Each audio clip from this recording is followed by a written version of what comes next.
Kung sa buhay na ito di mo siya tatanggapin, kapahamakan ay daranasin.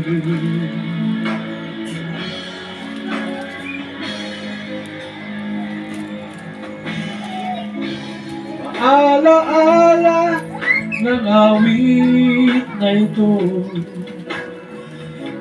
paghandaan kabilang buhay mo.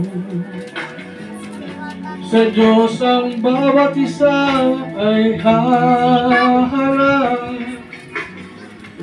at hahatulan ayon sa kanyang naganap.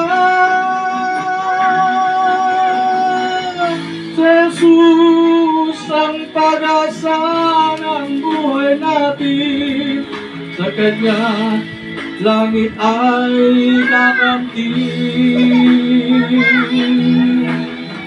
Kung sa buhay na ito di mo siya tatanggapin, kapahamakan ay daranasin.